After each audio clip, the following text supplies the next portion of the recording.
My name is Claire. I'm 32 years old now, but this story starts when I was just 24, wide-eyed, scared, and desperately trying to prove to the world, and to myself, that I was okay. I wasn't. People say you should marry someone you love. That love is everything. That it's the foundation, the glue, the oxygen in a relationship. I didn't believe that. Or maybe I just didn't have the luxury to believe it. Because when my world was falling apart, love felt like a luxury I couldn't afford. I didn't marry for love. I married for safety. And this is the story of how I paid the price. It started the day my father died. We were never close.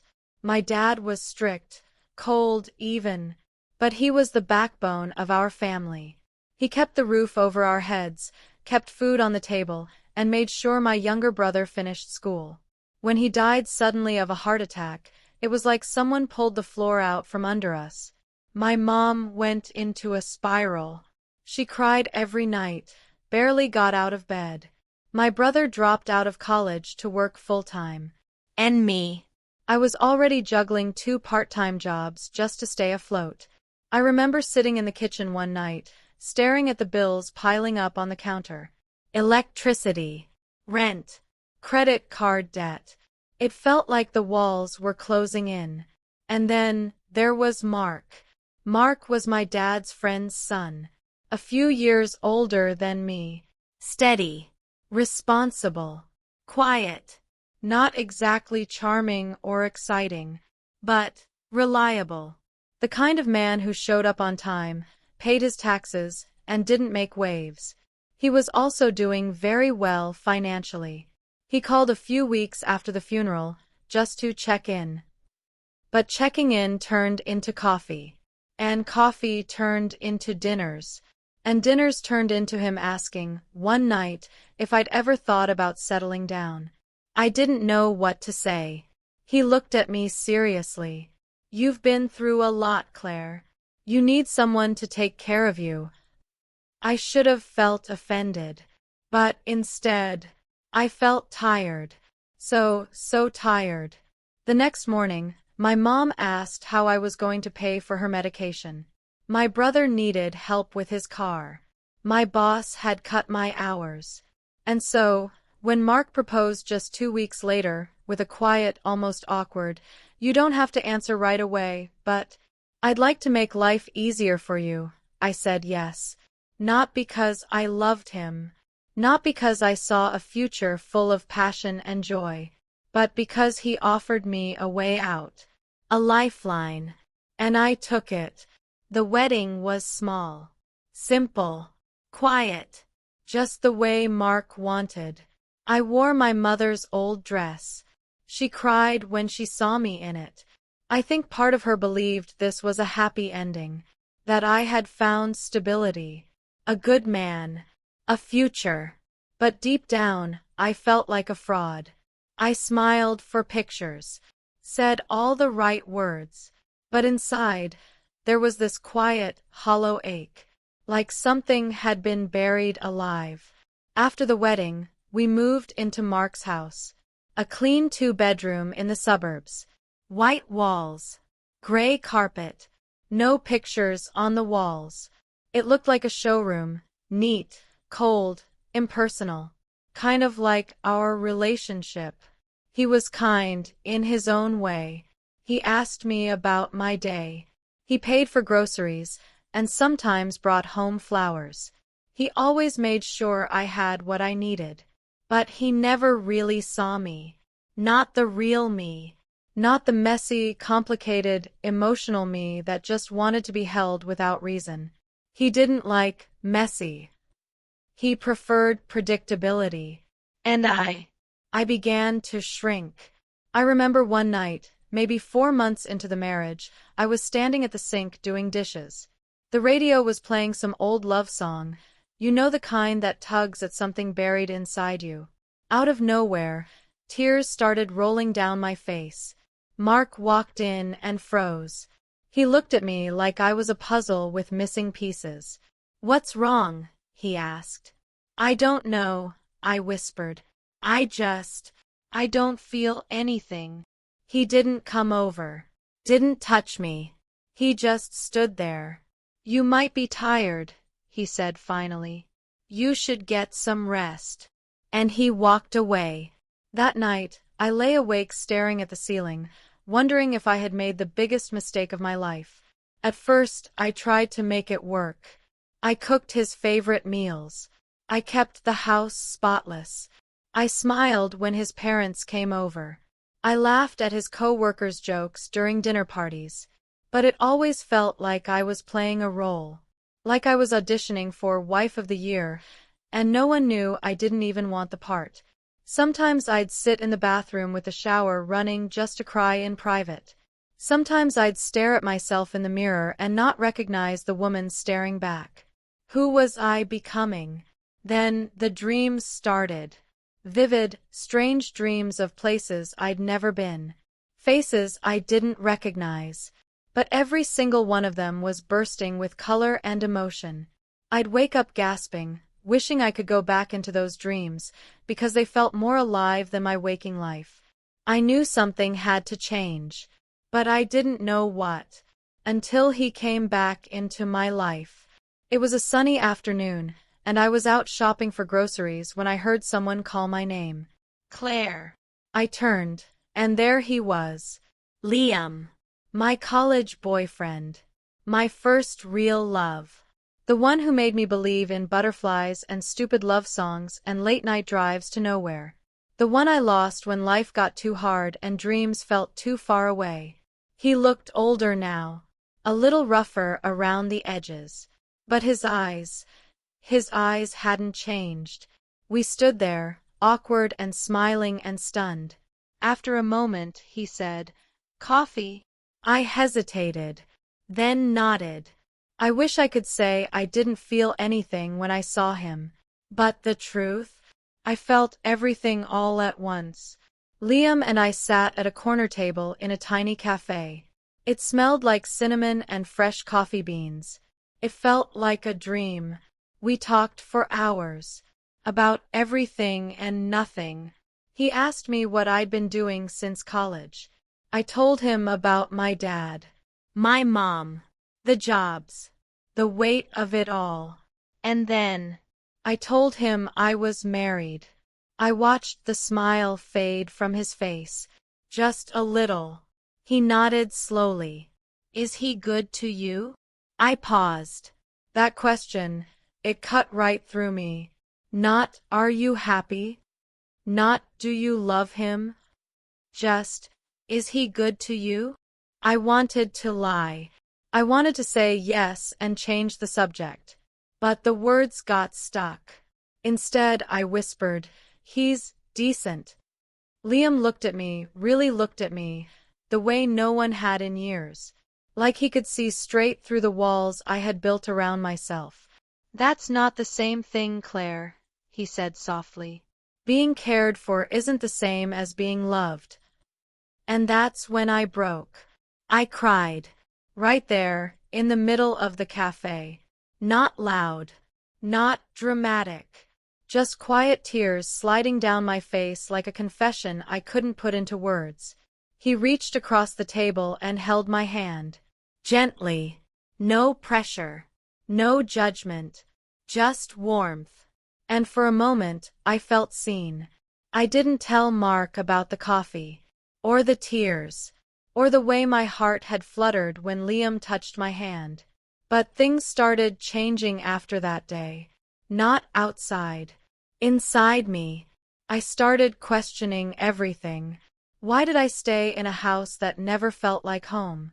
Why did I share a bed with a man who never touched me like he wanted me, only like it was a duty? Why did I silence myself to keep peace, when the silence was eating me alive? And most of all, why had I convinced myself that survival was the same as living? Mark noticed something was off. He started asking questions, carefully, politely, like someone walking through a minefield. Are you okay? Did I do something wrong? Is it someone else? And I lied. Over and over. No, I'm just tired. No, it's not you. No, there's no one else. But the truth was screaming inside me. I didn't love him. I never had. And even worse, I didn't want to anymore. One night, we were watching TV. Some comedy show. He was laughing. And I looked over at him and thought, how did we get here? Two strangers sharing a couch, pretending to be a couple. I turned off the TV. He looked at me, confused. What's wrong? I took a deep breath. My hands were shaking. I can't do this anymore, Mark. He blinked. Do what? This marriage. This life.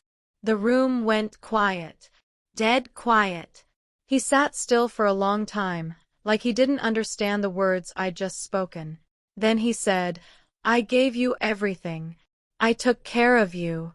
I never hurt you. I know, I said, tears in my eyes. You didn't do anything wrong. But I did. I lied. I married you to escape. And I never gave you my heart. He looked like I had slapped him. You used me. I needed help. I thought I could grow to love you. I thought maybe love didn't matter. But it does. It really, really does. He stood up, walked away, and slammed the door to the bedroom. I sat alone in the silence, heart racing, face soaked with tears. And even though I had just destroyed the life I had built, I felt free for the first time in years. Mark and I didn't speak for 3 days after that night. He avoided me in the hallway, ate dinner alone in the study, slept with the door locked. I didn't blame him. I had broken his heart, even if I never meant to. On the 4th day, he left a note on the kitchen table. It was only 3 lines. I'm staying at my brother's for a while. I need space. Don't contact me. We'll talk when I'm ready. I stared at it for a long time. Not sad. Not relieved. Just empty. That night, I cleaned the house. Top to bottom. Swept. Dusted. Rearranged furniture. Not because it needed it, but because I didn't know what else to do with my hands. Or my grief. Because yes, I grieved. Not just the end of the marriage. I grieved the girl who said yes when she wanted to say no. The girl who was too scared to believe she deserved more. The girl who traded love for safety and convinced herself it was enough. Weeks passed. Mark and I eventually spoke again. In the quiet corner of a park. Under a gray sky. He looked thinner. Older. Worn. I apologized. He didn't accept it right away. He had every right not to. But then he said something I didn't expect. I was lonely too, he admitted. Maybe that's why I asked you to marry me. I thought, maybe being needed was the same as being loved. I nodded. My throat tightened. It's not, I whispered. No, he said. It's not. We both cried a little. And then we agreed to divorce, quietly, respectfully. No lawyers. No fighting. Just the slow unraveling of something that was never truly woven together in the first place. I moved out 2 weeks later. A tiny studio apartment. No furniture except a mattress and a table. It was small. Messy. Chaotic. But it was mine.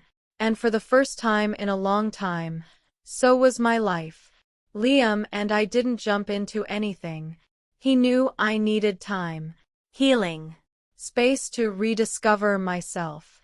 So we stayed friends, walked in the park, talked about art, music, memories, regrets, hopes. And slowly, very slowly, I began to feel again. Not just the dizzy rush of romance, but the deeper, quieter feeling of peace. One night, maybe a year later, we sat on my balcony, watching the city lights. Liam turned to me and said, "Do you regret marrying him?" I was quiet for a long time. Then I answered, no, because that pain woke me up. It showed me what love isn't, so I could finally understand what it is. It's been 5 years since the divorce. I've changed. Not just on the outside, but in the deep, invisible places. The parts of me I used to hide, even from myself. I no longer define love by flowers or romantic gestures. Love, to me now, is presence, safety, truth. It's being known, and still being chosen. Sometimes, when I look back on those early days of marriage, I want to scream at that younger version of me. Don't do it, Claire. You're settling. You're silencing yourself. But I also want to hold her. Because I know now, she was just scared. Scared of losing everything. Scared of being alone. Scared of what would happen if she bet on herself and failed. She didn't marry for love. She married for survival. And in the end, that decision taught her how badly she needed more than just survival. If you've made it this far, thank you. Truly. Maybe you've been where I've been. Maybe you're still there. Maybe you've woken up next to someone and wondered, is this really all there is? Maybe you've whispered to yourself in the mirror, I should be grateful, so why do I feel so empty? And maybe, just maybe, no one has ever told you this. You're allowed to want more. You're allowed to walk away from a life that doesn't make you feel alive. You're allowed to begin again, even if it's messy, even if it's scary, even if it hurts. Because you deserve love. Real love. Not the kind you have to force. Not the kind you talk yourself into. But the kind that sees you, accepts you, and grows with you. I married a man without love, and it almost cost me my soul. But I found my way back. And so can you. If you've ever felt like me, you're not alone. You're not crazy. You're not selfish. You're just human. And you are worthy of more than just okay. Thank you for listening to my story. And if it touched something in you, maybe it's time to start writing your own.